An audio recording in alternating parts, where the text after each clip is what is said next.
It is, but we are being warned again and again that we must not imagine that the Senegalese side is going to be in any way a walkover. No, it's not. Let's talk to African sports journalist Mark Ssali. Morning to you, Mark.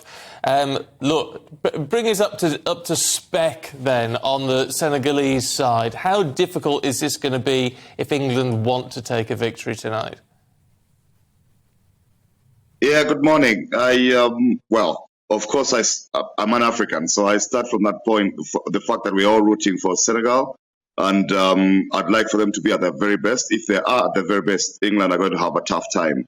Listen, England have found it a little easier to score than Senegal or a few other teams at the World Cup, and but there was that one game against the USA where they couldn't break a defense down, and we're hoping that the Senegalese match that kind of defending, so they can give England a bit of trouble. It's for England, of course, they've got to expect physicality, because the Senegalese, like most African teams from sub-Saharan Africa, actually do well. They are physical. They're going to get in, get stuck in. They're going to match up to the English on the physical, at a physical level, and so they're going to make it really, really difficult. One of the strengths of Senegal, of course, under these circumstances, is the fact that they've been playing well together as a unit, especially after they lost their superstar, Sadio Mane. But even with him, what stood out when they were winning the Africa Cup of Nations, and also going through qualifying, in which they eventually knocked out Egypt, was that they were a unit. They built from the back. And they played for each other.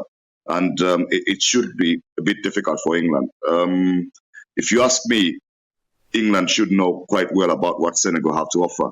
Back in 2002, when Senegal went through to the quarterfinals, all the players that were in there were playing out of France, and a few out of Senegal, and they ended up in the English Premier League. Now they are already in the English Premier League before they play against England, so everybody will know a bit about them. It's not the same case as in 2002, where Bouba Diop or El Hadji Diop or Aliou Cisse, the coach himself, Salif Diao, those guys played out of France and then ended up in England. Now, some of the players that the English have to watch out for are guys they play with on a regular basis or against on a regular basis.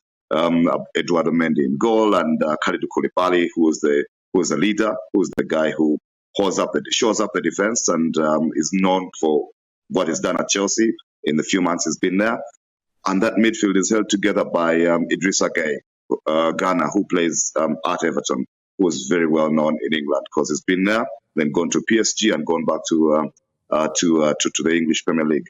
And the most outstanding of the attackers is, in the absence of Sadio Mane, has been Ismaila Sarr, who everybody in England should know about because he plays with Watford and played in the Premiership before they got relegated. So, yeah, they're a very strong team from back to front, and they play to they should make it very, very difficult for England. I am hoping so, at least, and so millions of Africans. Yeah.